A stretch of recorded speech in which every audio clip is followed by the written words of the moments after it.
Eto mga kababayan, mga ka-GP Natives. Hindi ko alam kung matatawa kayo dito. Dahil itong si Senator Bato, mga kababayan, tila mukhang nagsisisi po sa kanyang payo sa kapwa nating mga Pilipino na bakit pa siya nagbigay ng payo? Bakit naman GP? Ang payo kasi ni Senator Bato, mga kababayan, ay ito po. Kailangan hanapin ko ha. Ito kasi ang payo ni Senator Bato. Bato, asan ka na? Sabi niya, ito. Ang power, yan, sabi niya, ang power ng taong bayan ay lalabas lang yan sa eleksyon. Ngayon, magkakaroon na naman tayo ng eleksyon. Siguruhin ninyo na yung pinili ninyo magiging miyembro ng House at yung representative ninyo sa Senado ay nagmamahal sa bayan.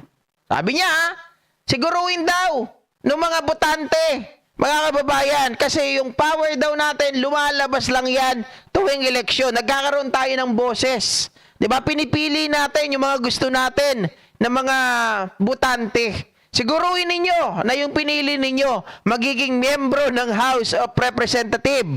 At yung, yung magiging miyembro ng House at yung representative ninyo sa Senado. Siguruhin daw natin na iboboto natin yung tamang tao. Kasi magsalita to si Bato, medyo mahirapin unawain. Di ba? Siguruhin daw natin, mga kababayan, na yung iboboto natin ay makakaupo. Yung nagmamahal sa bayan, hindi nagmamahal sa sariling bulsa. Hindi nagmamahal sa kapakanan ng sariling interes. At kung hindi, kundi ang minamahal talaga, dapat ay yung buong Pilipinas. Tama? Ang galing mo ba to? Napakagaling mo ba to? Sa totoo lang, ay nako! Bakit mga kababayan? Mukhang napunto mo ba to? Dahil dyan sa sinabi mo, pinakinggan ka ng taong bayan. Bakit GP pinakinggan si Bato? Aba, nakita nyo mga kababayan? Oh, mukhang nagsisi siya sa kanyang mga sinabi. Bakit GP? Tingnan nyo mga kababayan, Erwin Tulfo, 58%. Oh, kung bibilangin nyo na lang ganito, 1, 2, 3, 4, 5, 6, 7, 8. 8 si Bong Revilla. Oh, kung titingnan nyo mga kababayan, saan si Bato? 9, 10, 11, 12. Nasaan si Bato? 13, 14, pang 14. Di ba? Pang 14. Ano ibig sabihin nun? Oh, di ba? Ang ibig sabihin nun, sinunod ng taong bayan yung sinasabi ni Bato na kailangan siguruhin natin yung mga gusto nating tao makakaupo sa Senado, makakaupo sa Kongreso, at yung hindi natin gusto, itatapon natin sa inidoro. Kaya si Bato, mga kababayan, nasa pang 14. Ang galing mo ba to? Di ba? O, tama po kayo. Kopal ko. Si Bongo lang ang medyo kasi mahilig tong sumama kay Amy Marcos sa maaga pa lang. Nangangampanya to si Mr. Malasakit. Sumasama sa DSWD sa AKAP. Di ba? Actually, tama talaga yung sinabi ni Bato Ang responderin o ang respond ng taong bayan, iniinsulto si Bato. Sabi nila, Bato, tama ka. Iboboto namin yung gusto naming iboto, sisiguraduhin namin makakaupo yan sa Senado at sa Kongreso. At ang ayaw namin, itatapon namin sa inidoro.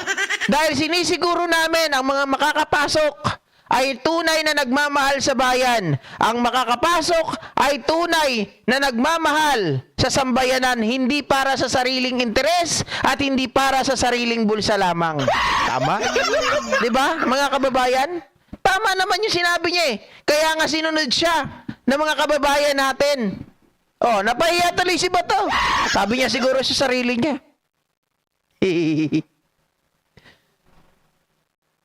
Siguro, mga kababayan, iyak to. Sabi ko sa inyo nag-iisip siguro siya. Sabi ko sa inyo, yung mga gusto ninyo, iboto ninyo. Paratingin nyo sa Senado at Kongreso. Problema, wala nang nagtitiwala sa kanya. Yung palang mga taong sinasabihan niya, mga kababayan, ayaw sa kanya. Ayaw sa kanya kasi parang pang sariling interes lang. Ayaw sa kanya kasi para sa sariling bulsa lang.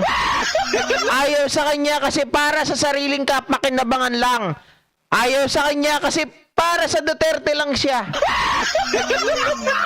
Alam niyo ang pinagkaiba nila ni Bongo at ni Bato, mga kababayan? Ito sasabihin ko sa inyo si Bongo hindi masyadong nagsasalita, kaya hindi napapansin si Bongo na siya ay talagang maka-Duterte. Pero si Bato, di ba maya't maya, tuwing may sasabihin si Digong, may sasabihin din si Bato. Laging naka-second demonyo. Ay, second demotion. GP, ano yung second demonyo? Second demotion po. Di ba? Sabi ni Ma'am Leslie Hermosa, ang sarap pakinig sa iyo, GP. Bakit naman po?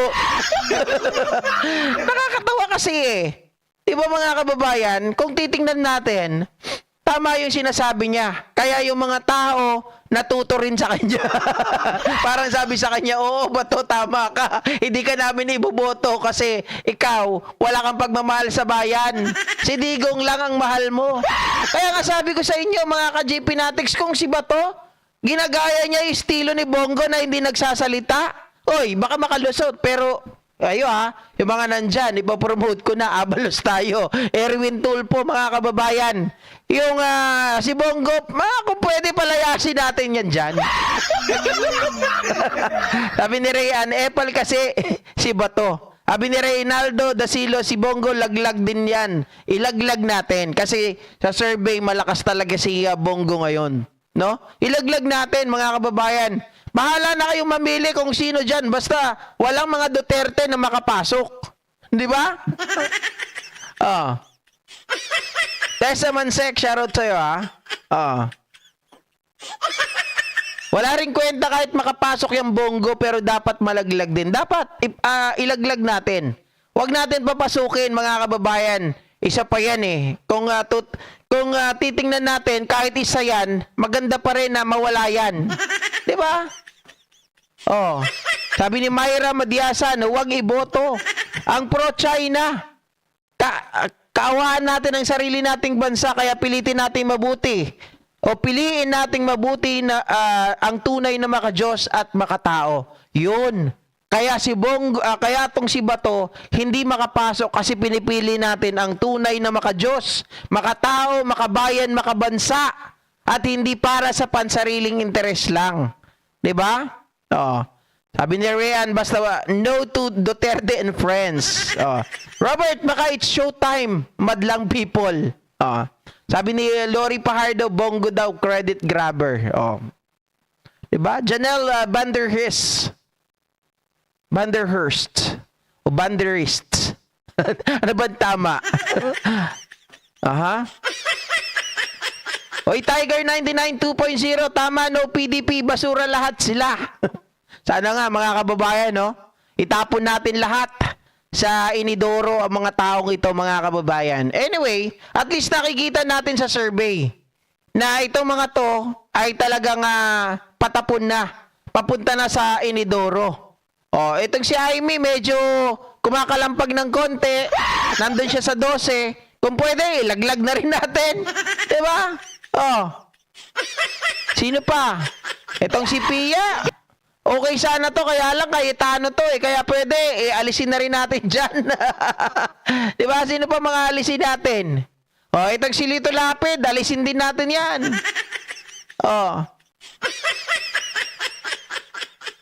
Itong si Francis Tolentino, hindi ko alam to. Baka pag binoto natin to, bumalik lang din yan sa pagiging maka-Duterte. Ganon din itong si Bong Revilla. Baka mamaya, ganon din. Pwede pa, marami pang ipapalit dyan, mga kababayan. Ilagay natin si Colonel Busita dito. Nawawala si Busita Wala si Busita. Ilagay natin. Diba? Ipalit natin kay Bongo. Ayun talaga, may kawang gawa yun. Mga ka-GP Natics. Etong mga taong ito, oh, hindi kawang gawa. Diba? Ang ginagawa niyan, oh, Diyos nila si Digong. Panginoon nila si Digong. Lahat tama si Digong. Ang gobyerno natin, hindi po, mga kababayan, hindi po aangat kapag puro tuta ni Duterte ang nakalagay dyan.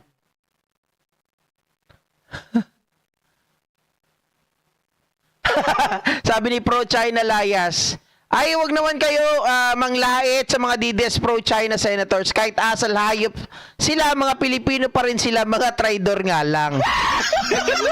Oh. Ayan, isama nyo na lahat, di ba Joshua Gawili? Isama nyo lahat ng mga pro-China, ilaglag natin yan, yung mga kababayan, yun nandun sa rally ng INC, isama nyo lahat yan. Ako, number 3 ko, si Busita. Erwin Tulfo, mga kababayan. Tapos itong si Abalos. Itong si Busita. Oh, yan yung mga kukunin ko. Isasama ko na dyan si Tito Soto. Isasama ko na dyan. Kahit si Manny, sabihin natin, mga kababayan, kahit ganyan-ganyan lang si Manny Pacquiao, iboboto ko pa yun si Manny Pacquiao eh. Si Ben Tulfo, isasama ko na rin yan. Sino pa ba? Oh. Kung wala akong pagpipilian ha, o si Lacson, mga kababayan, at pipili pa ako ng iba na makikita ko nakapakipakinabang, hindi yung mga patapon.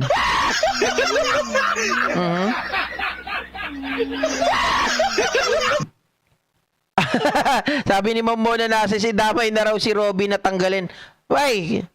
Ang problema kasi si Robin Padilla 2028 pa eh. 'Di ba? Alam niyo ako kung kay ano lang pag sabihin natin kukumpara natin si Robin at si Pacquiao. Kay Pacquiao ako. Si Pacquiao, mga kababayan, nag-aaral.